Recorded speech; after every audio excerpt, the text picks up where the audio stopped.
situation.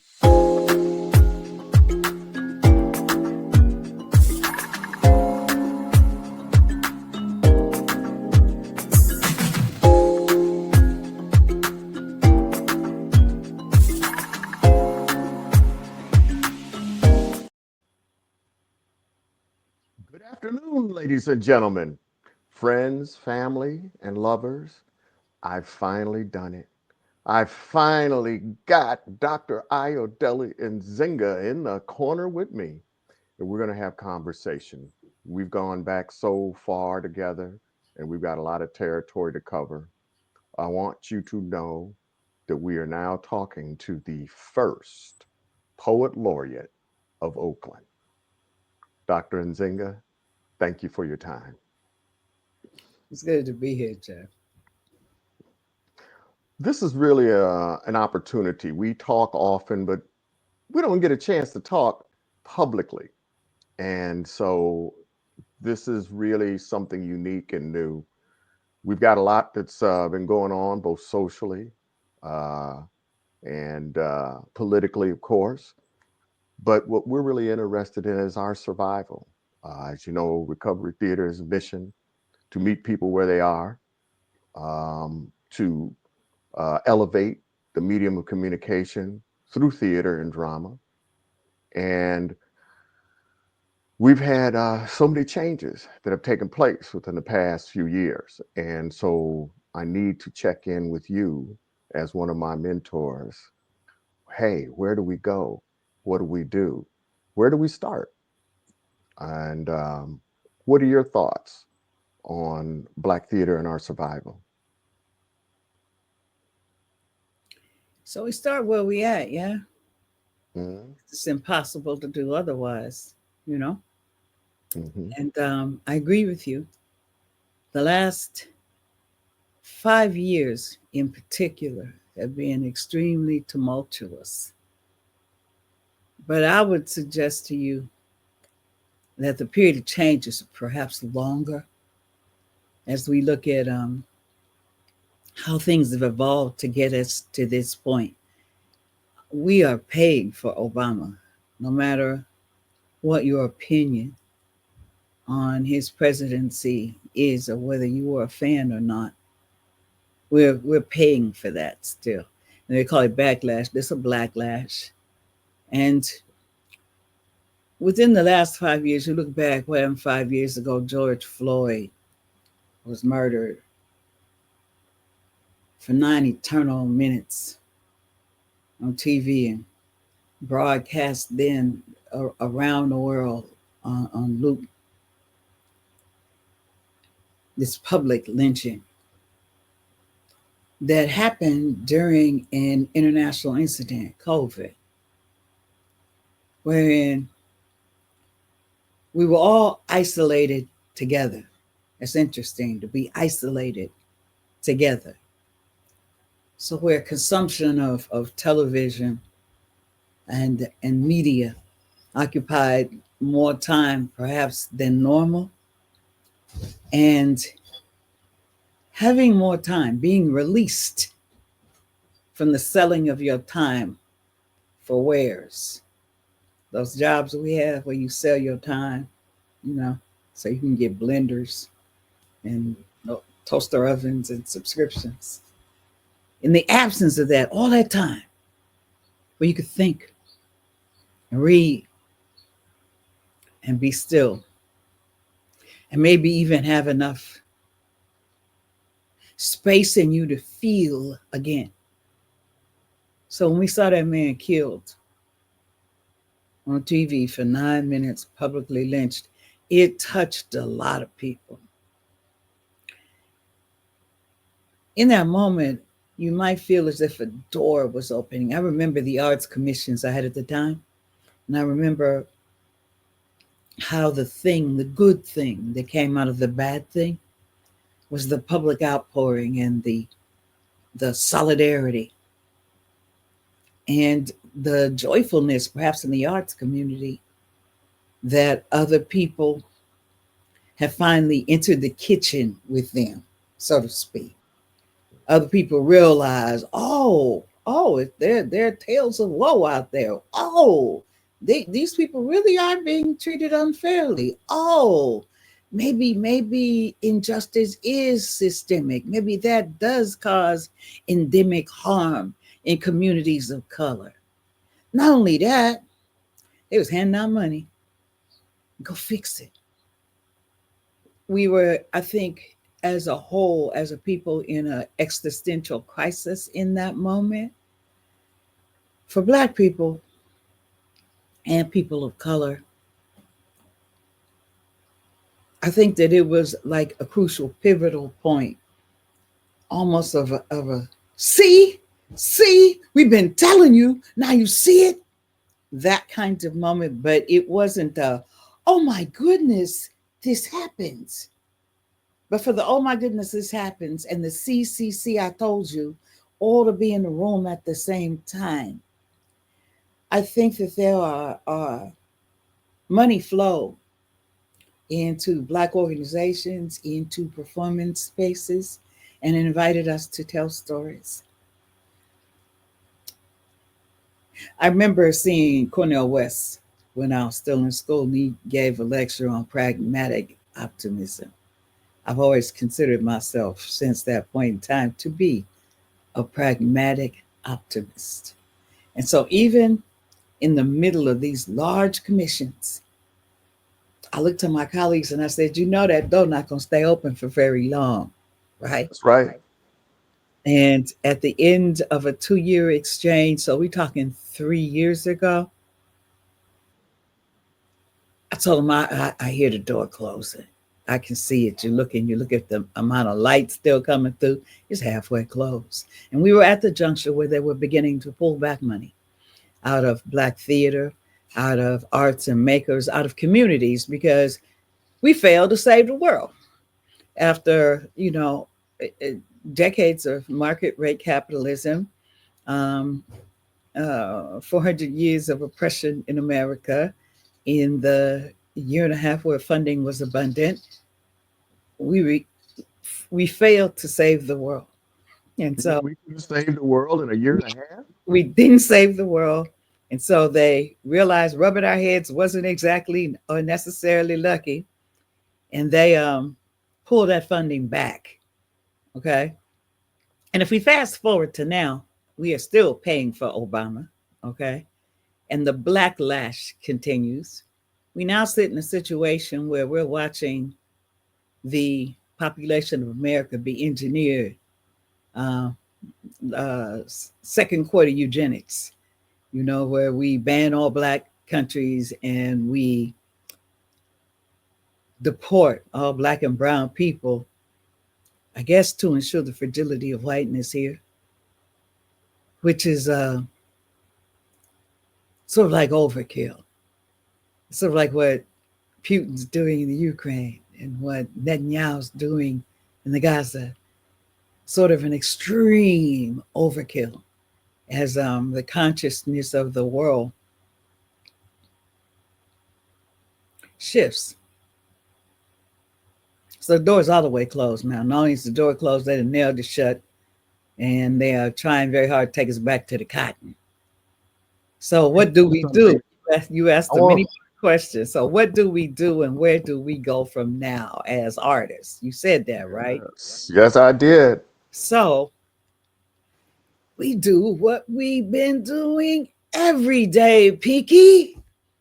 We get up and we try and save the world. You know?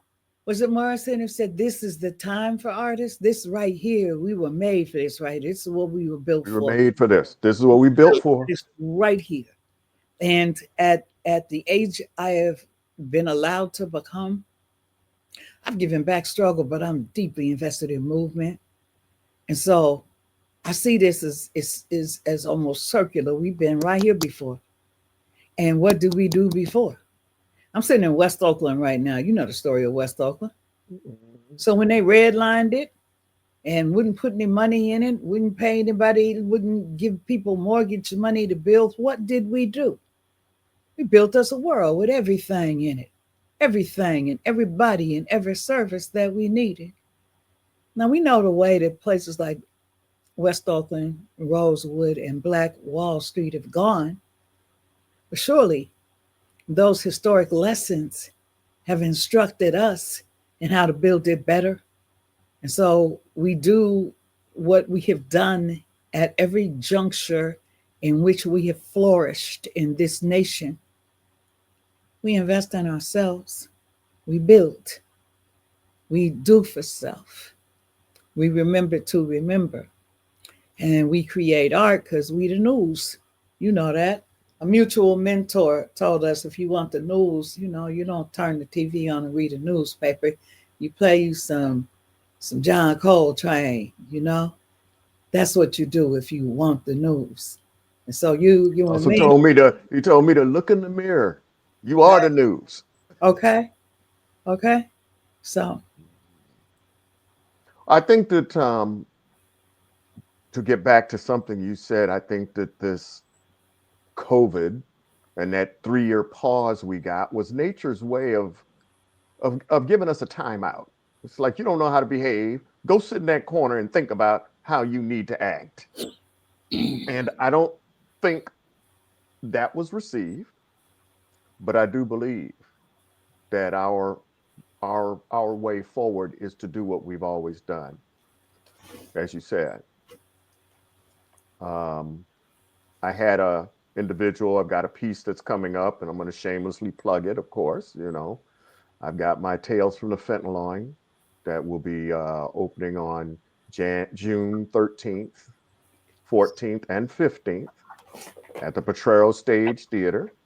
Open to the public. We're up and about, but we're dealing with issues that, even though it says Tales from the Fentyloin, it includes the social condition that got us here. And so I just wanted to kind of, I had an individual who'd never been on stage before, and they asked me, he said, "Well, how come we're talking about all this drug stuff, and how come we talking about the police, and how come they get involved in everything, and how come we don't do a regular play?" And I said, "This is a regular play. This is regular life. We are just mirroring what we experience." And so I guess I throw that ball to you and get your thoughts on that. I'm not sure I hear the question in it. I think that everybody produces the work that tells the story they want to tell. I mean, that's why we have the work that is being produced currently in public places like videos and movie outlets. And you'll notice in movie outlets, the output is not equal. There's the Tyler Perry work, there's the Ryan Coogler work, you know. So people are invested in telling certain stories. I do message theater. I unabashedly do message theater because I work in the continuum of the Black arts movement. So I don't do arts for art's sake. I'm talking to you. I'm telling you a particular story, and I want to be in conversation with you. And me, and I only speak for me in the art that I create or that I'm interested in. I am interested in liberation. Art is my pulpit. So this is a liberatory um, sort of conversation that's invested in liberty, good, strong life. And we always start with ourselves, right? And those closest to us. And my intention is to work in concentric circles until I'm allowed to give back playing a fictional character in real life and just be a human being. And that's a bigger conversation. If you're interested, we can dip into the fact that I play a fictional character in real life. But the art I create is to give us room for conversation and to give us room for conversation about how, take you back to something you said in the opening. How do we survive? I've ratcheted up a notch. Like I said, I've given back struggle, deeply invested in movement. I don't want to just survive. We're survivors. This is a given. We are survivors. There is a step between surviving and where I'd like to go. I have long stopped being a survivor and been a victor. And in a victor, this means that I've had the opportunity to share the story of what I've been through and how I got over. And then out of that, as Wilson says, term pain and the fuel, I built things. I built things because I want us to continue. So being a survivor is great, being a victor is better. Thriving, thriving. That's the goal. Thriving in abundant, uh, thriving in abundance, healthy, whole, without trauma. We deal with people talk about dual diagnosis and people talk about recovering from trauma. I have a theory of recurrent, what is it called? Recurrent, it's really nice sounding. Recurrent trauma though, is what it basically relates to. And so it acknowledges that if someone is at your throat with a razor, repeatedly slicing it, healing may not be possible. You can bandage as fast as you can, but you probably still gonna bleed out. So you need to stop the bleeding, right? So for us, stopping the bleeding is stopping the dependence. What can we create for ourselves? You know, when the NEA pulled back money, it didn't touch BAM House because we don't have any NEA money. When the city of Oakland, I live in a city that is basically gutted its cultural funding program, didn't touch us because we don't have any city money. So it's the idea of situating yourself differently so you're not dependent inside the matrix gives you a certain amount of freedom to be involved in the conversations that you want to. And I need regrounding here now because I'm getting sort of these are conversations I've been in a lot lately as we talk about what do we do now. There have been a couple of times lately. There have been these huge conversations about what do we do. The first time Trump was elected, COVID, and now I was black through all of them. So there wasn't a lot of regrouping. There are people who are literally rewriting themselves now to see how they continue to be funded. We have to keep doing what we've been doing. That's how we got here. And the fact that it's been made difficult might be emblematic, it's the right thing to do. And COVID, just like the horrible event of George Floyd spawning something that was positive, this huge, huge international reaction that affirmed our humanity and the wrongness of that public lynching. COVID also gave us something. As horrible as it was, with all of the terror it imparted, it allowed us to unplug. We unplugged, we survived. We're still here. So, having had a chance to think, they kept talking about reset. We got to reset. We've got to reboot. No, we don't. How about we never go back into the matrix? That's right. And so now, That's right. like the friend who had the DocuSign problem this morning, they're Yes. just shaking their head because we work 3 days a week, okay? Because we also need time to process, and we need time to model humane ways of creating. So, not we do the same things that we've been doing, but perhaps we do them in a different way.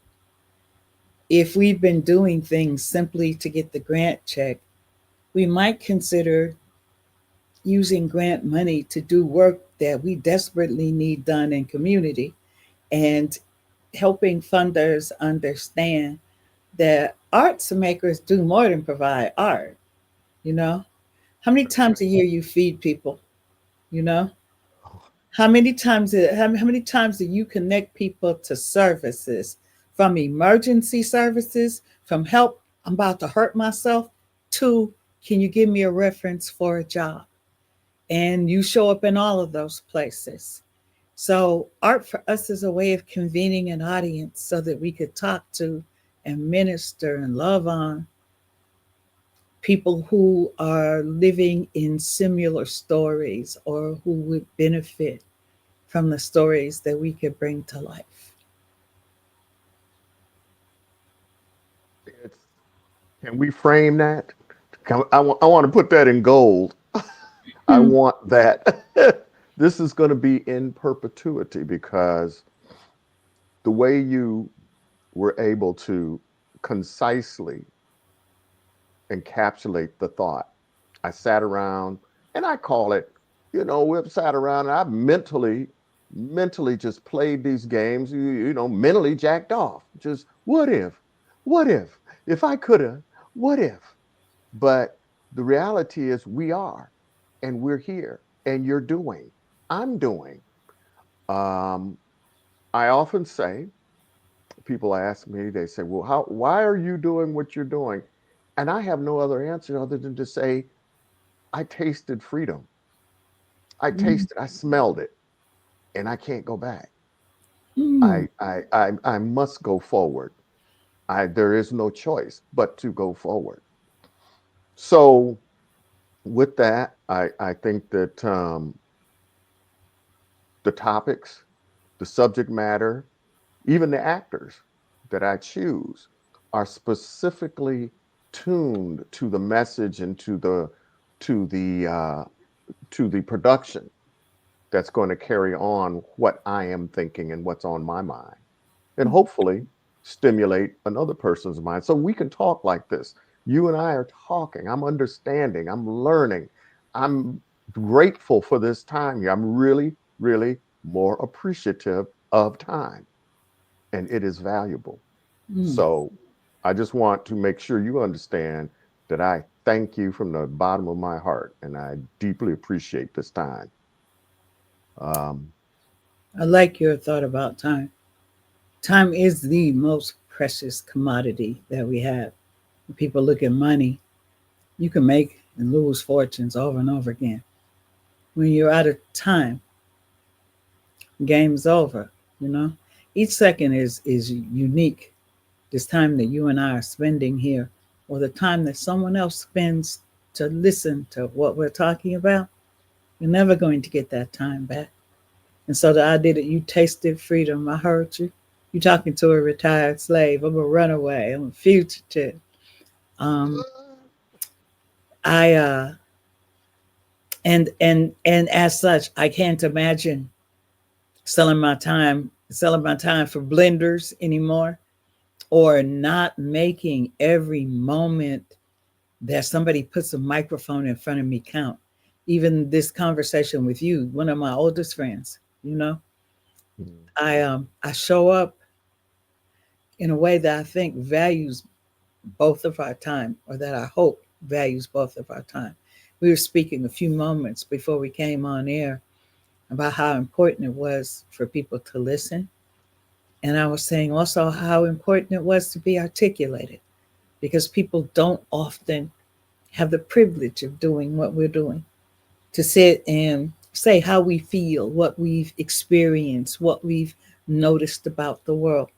We are busy. We are busy trying to get them kids to school without the popo noticing we ain't got the right car seat, and that the registration's off because we can't afford to get a ticket that makes us pay it in a certain time frame because we're behind on the rent. And we have so many situations that make it difficult for us to listen. And we live lives that largely go unarticulated. That's why I feel like it's important that having the a microphone, that those are the stories we tell about those people, and about what's valuable to those people, and what gives those people enough inspiration to insist upon pausing long enough to be able to think, to make a real decision based on information instead of being driven by something. Um, so I think the point I'm trying to make is about the importance of using the ability to produce things and the importance of not wasting time, not wasting the time of audiences, and not wasting your time or my time, anybody's time. That's right. You know, they for years in the recovery community, they would always say, all right, it's time for you to give back. All right, you done spent your 10 years out there on the curb, so now you have to give back. You got to give back your 10 years. And a lot of people hear, oh, that means you got to work for free for 10 years. That means you have to volunteer for 10 years. I don't think the interpretation of understanding is that you learned in those 10 years. You picked up information on what not to and what to do.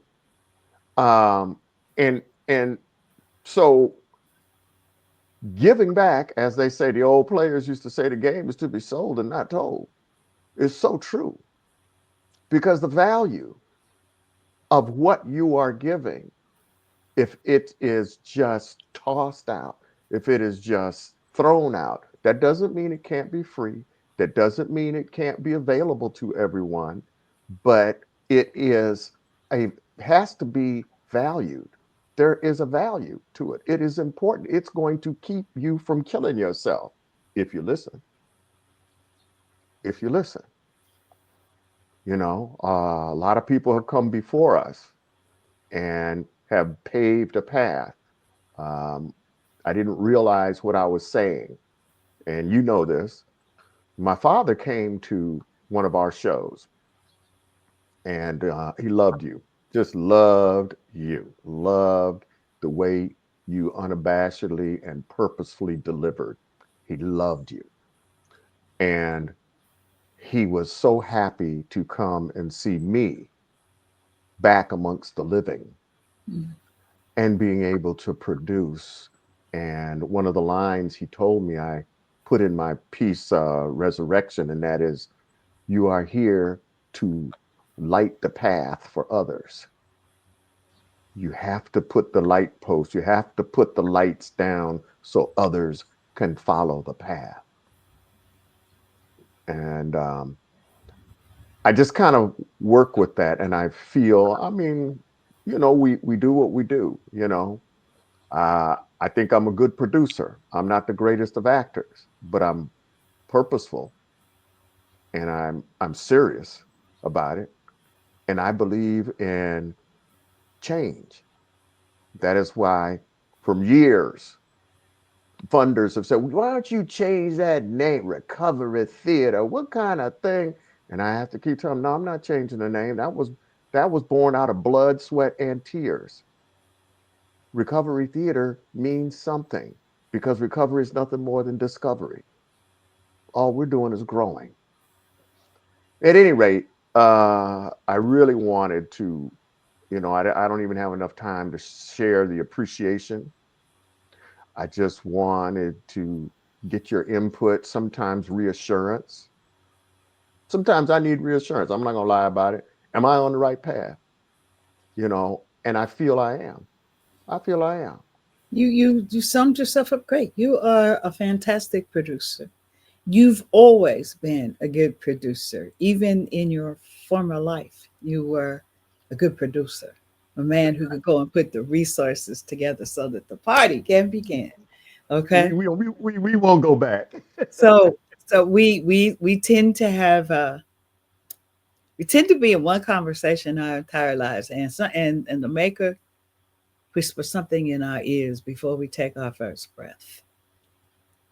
You're a showman, Greer. It's in your blood. It's like you can smell it. You know, Can't help like it. like the makeup on actors' faces. It's something that's in you. And you come from a family of storytellers and articulators. Look at your brother. Look at your father. You know, Yeah. so you're doing what you're supposed to do. And the idea I love the bravery, and I'm not changing my name because my name means something to me. And I think even in knowing where the name comes from, if we look at the many things we have discussed as the art collective that evolved your name, the many things that we have discussed our need to recover from here in this space, we need to remember how to remember again, you know Yes. we need to remember a time when wholeness was perhaps possible, even if we have to imagine it. We have to understand that no matter how black we are, here in North America, we have been raised in Western frames, and we have so much to give back if we really want to survive, become victors, have liberty. Because there's some things that we ate, that we got fed, that don't belong to us, and we ain't Mike. So there's just some stuff we can't do.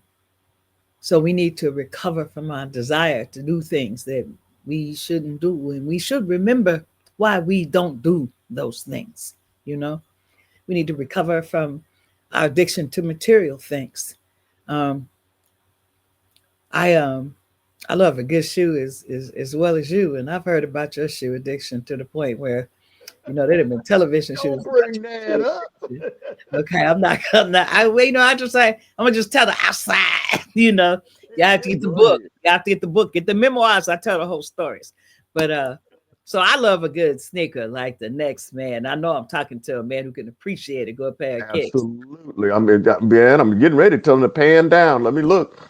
However, however, I do realize that my indulgence in things that are going to end up in the trash yard, that I have to be careful about that balance, and to remember that I should invest mostly in people because those things are forever, you know, and that every dollar I put into something that is material will find its way to the trash yard eventually, Mhm. I understand my desire for physical things as feeding a trauma that's been inbred in me, my need for material things in order to validate my worth, as a human, or in order to demonstrate that I've been successful in being a runaway slave, you know?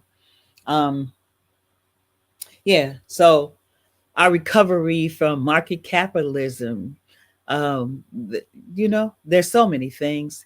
People think of recovery as being about living soberly. We live in a world that's full of addictions and things that entrap us in habits of mind that is very difficult for us to even see. And if we cannot see them, we can't break them. Some of these things keep us setting up organizations that work just like organizations that have taken advantage of us. Why would we continue cycles that have not been advantageous to us? And my answer to it is we do it because that's what we know. So we That's right. continue to do what we know. And we both know that habits of mind can be broken. And that's the only way that real change occurs. That's the only way that any kind of quote unquote recovery can occur, is when there's a change in habits of mind, you know? Absolutely. This medium, a lot of people have always confronted me and said, well, you just in this because your brother was blah, blah, blah, blah. I will bring him on the camera. He'll make a testimonial. People don't know this, as you say, was in the blood. My mother was a piano teacher. She received a scholarship in the 30s. What was it, 20s, 30s? No, about early 40s, a scholarship. And so expression through noise has always been me. It has always been me. I always been loud. And so I think it's important to understand that this is something that we started. This was part of us. This was part of us. I'm overjoyed that my brother broke through the ceiling and he's doing what he's doing. That doesn't mean I can't do what I do. Tell me the I'm in story. a Tell different tell path. the story. Tell the story about being young and you guys performing James Brown songs. Uh, Oh, we used to do. Optics and yeah, yeah. Tell that story. We were so. For those of you that aren't as long in the tooth, uh, there used to be a show called Shindig, and there used to be some other little dance shows on TV way back early '60s and late '50s, early '60s, and we were watching this stuff. You watch all these white kids dance and do the Hully Gully and all that, and then they brought on somebody I'd never seen before, James Brown. He had the hair, he was sweating, he did the dance, he did the splits, and he was like, my brother and I were 8 and, well, let's say 10 and 8. We made we made guitars out of mops. We had a microphone out of a mop handle.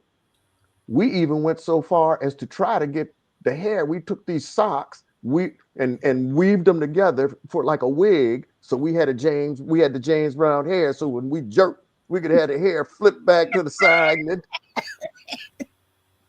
and we would just do. We'd be in the basement. This was our thing. We would do it all the time, every weekend, every chance we got. We were performing in the basement.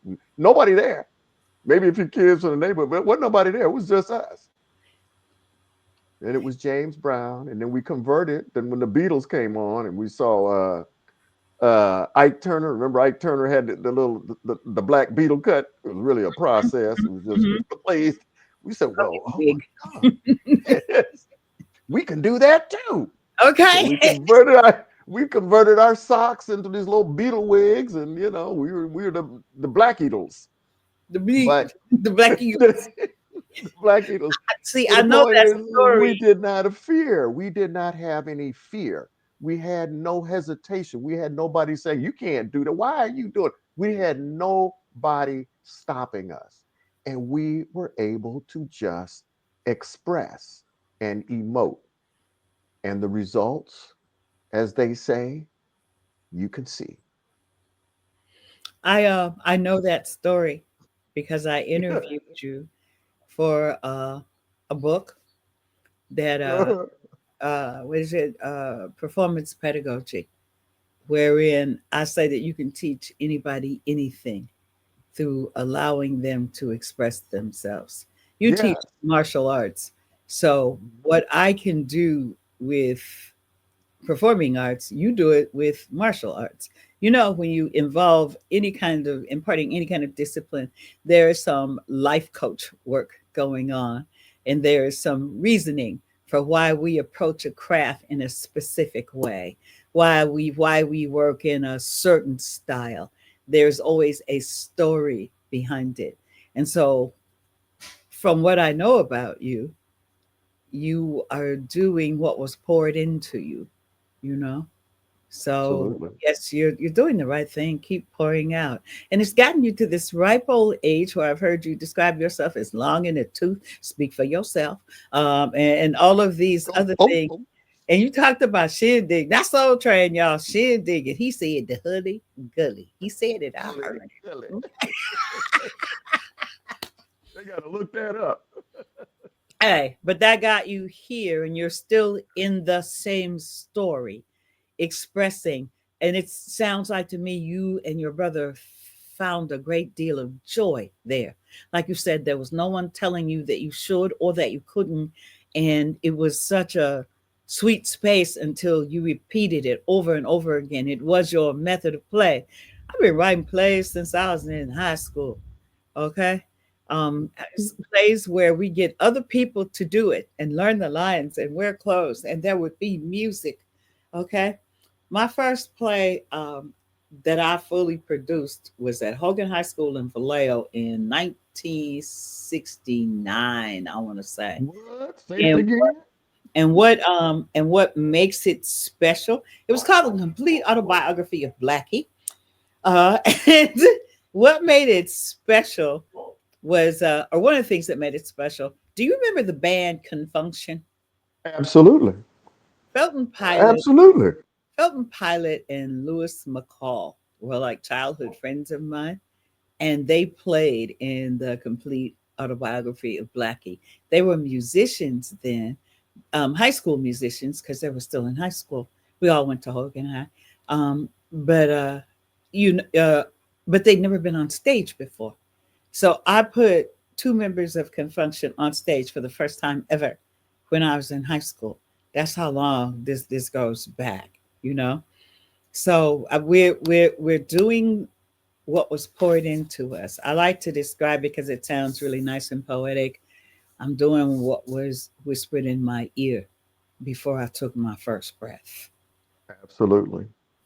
You know, when we think about reflection and, we reflect and, another shameless plug, my ongoing series, Reflections in Black, a theater about Black theater. But, as I was growing up, I think about, to your point, we express what was poured into us. And I'm firmly believe I was very fortunate. I grew up in Wakanda. I grew up in Wakanda. Really did. A true Wakanda.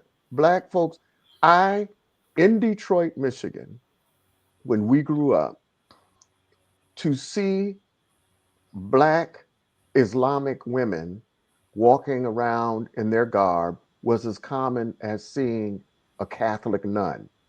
They looked and were the same to us because we saw them the same with reverence and consideration.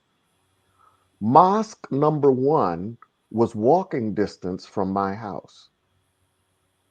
So none of this, Islamophobia was anything that was even close to me because we grew up in a coexisting lifestyle. And so one of the greatest events that happened was I remember Muhammad Ali drove up in a Cadillac. Back then, he was Cassius Clay. And he had two gold CCs on the side of the door. And I remember saying, man, one day I'm going to have a car and I'm going to put GG on the side of it, just like that. And I think that all of the opportunity to see, especially Black folks, Black people as a family and as an extended family, just rising and not surviving, as you say. We weren't surviving, we were living, or at least we thought we were. And so, we didn't have anything to compare it to. We had professionals, we had a whole unit, everything was survival within our community. So I think that for me to express that, to be able to show somebody what it feels like to have that level of freedom is important. All I can say is it's very, very important, You talked you about, know. so you caught the light. The light was Yeah, there. The light yeah, was there, and you saw it. Not yeah. everybody sees the light. The light is always there. That's why there's always someone out front talking about let's be free. Someone saying, do you remember what used to happen? Somebody saying, you know what Hmm. we should do, or you know what we're going to do tomorrow. Those people all have caught the light. And for me, it's beautiful how age makes you able to reframe the story of you. There's a time when I would have started off with what a tortured and traumatic childhood I had. None of that is untrue. There are just so many more things that have happened. Teachers have always appeared for me, always throughout my entire life. As early as sixth grade, I can remember some instructor, some teacher who, and these figures allowed me to understand teachers who were mentors, who weren't in educational settings afterwards. I am so lucky in that sense. You know, I'm a director because Marvin X threw a script in my hand and said, I heard about you. You're the director. I had known him for 5 minutes, you know, and we began to work together. I remember that working with Nora Vaughn, the oldest black repertory theater in California, black repertory theater. I met Whitman Mayo, who was at that time on Stanford and Son, and Stanford and Son was such a big show. And I'm having a senior moment. I can't remember his name. Uh, uh, Jesus, I can't remember his name. I used What did he James Earl play? Jones. James Oh, Earl James Jones, Earl. and I was so in love with him. And meeting him because of being in theater, um, being able to say now that I'm Black Rep alumni, the series of theaters that I went through from Nora Vaughn to the unorthodox training by Marvin X. I call that my trial by fire period. Oh, To Lord. to I'm a founding, gorilla yeah, theater. to founding my own theater. There's a direct line. There was light. My path was clear. And Marvin might have been training through fire, but I met Sonia Sanchez and Nikki Giovanni and had Amiri Baraka as a mentor because of Marvin X. And the last poets. The Last Poets, Robert Christman. Um, Everything I have was given to me. The light on the path, the lights down there, they were there and I could see them. And so I think that that's really precious. Um, Robert Christman is the founder of the Black Scholar. And I remember Robert Christman, who was extremely smart. And it sort of brings us back full circle to the beginning of this conversation. I interviewed Christman, and Christman told me the pendulum is always swinging between right and wrong. And so when I say we've been here before, it's just the pendulum swinging. It's gone back the other way. What upset them and made them want to do a Black Lash is it had gone the other way. You'll even hear them talking about the left had gone too far. They sound like Brother Boxer. They need to be brought back. They need to be slayed again. They didn't go. They didn't had a black man for president, and they don't know how to What act. is it? They strayed from the path. Okay. So the idea of being a teacher is very dear to my heart. I Teachers have always appeared for me, and I have the great honor now of being a teacher. I have mentees. I have people who not people who quote me, Jeff, go around saying stuff I said and What? reminding me of the thing that changed things for them, and I take that as like as some of the best jewelry I have. That I understand the necessity of training my replacements, and I that I have learned and can do this in a room where some of my teachers still exist. You are, you are now a teacher, have been for a while, and as such are constantly refilling that cup. Obviously, we need more time in a space like this. We need to continue this conversation. I want to thank you so much. We're kind of getting close. I think about what you said. I had a conversation with Douglas Turner Ward before he passed, day of absence. Mm-hmm. And he was just very good. He said, "Are you going to do my play?" I said, "Well, yeah, I'd like to." He said, "If you do, you got permission in perpetuity, but you better not change one word of my script." I said, "Oh, no, sir. No, sir. I will not. I will not." Now, dig this. It was repeated with Amiri Baraka. He said, "Okay, you going to do the Dutchman?" He said, "Yeah." He said, "Do it any which way you want. They got all kinds of people out there trying to do my play. Don't change a word of dialogue." So I got from that there is a purpose and there is a method and there is a message that this messenger wants to deliver. Even if I don't understand the message, I owe it to my mentors and the people who have lit the path for me to stay true to the message. And I think what you have done today, of course, I wanted to go on about my play and what's going to happen. Yes, it's going to be there Friday on the 13th, but I think that we've delved into something that is a whole lot deeper and more crucial to be publicly discussed. Perhaps we may save a life or two. I don't know. I just know I appreciate you. I want to thank you, and hopefully I can book some more time with you. You know, Ladies and gentlemen, what'd you say? you know where to find me, Mr. Geoffrey. I sure do. And I love those early morning calls. Keep that voice. Ladies and gentlemen, I give you Ayodele Nzinga. Thank you. And see.